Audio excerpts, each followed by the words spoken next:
How to solve the smashed dryer vent hose problem and keep the hose attached when pulling out the dryer. Plus, see the sleek dryer vent cap that is a huge improvement over the typical cap. Like everyone else, my dryer's vent doesn't align with the vent through the wall.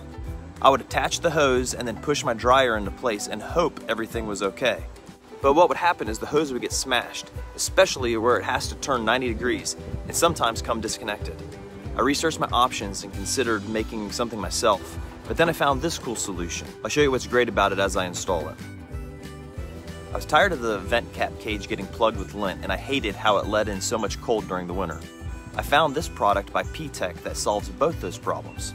I'll explain more when I install it. The first step was to remove the old vent cap. There was a bunch of lint and mold and old caulk that I needed to clean off the stucco, so I used a stiff brush and some vinegar and isopropyl alcohol.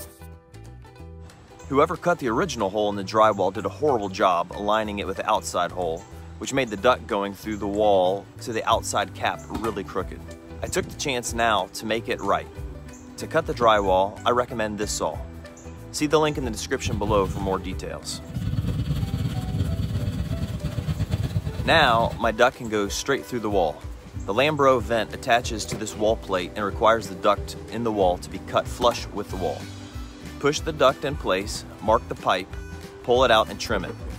Metal shears are linked in the description below. Now, we want to caulk under the cap before we install it, and before we do that, we want to make sure the wall is clean and dry.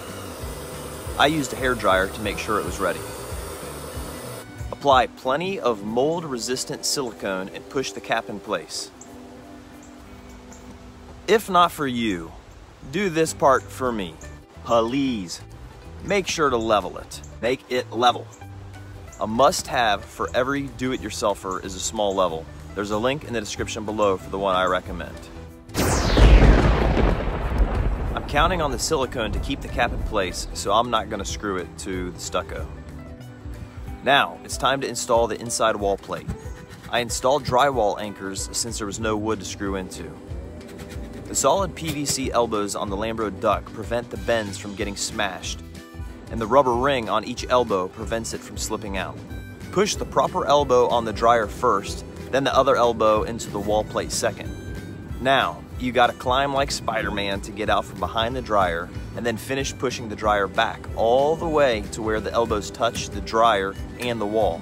As you can see, where the dryer vent bends 90 degrees, there's no way it can get smashed, and when I pull this thing out from the wall, the elbows stay in place and the dryer vent does not become disconnected. As you can see, the dryer vent cap has two flaps.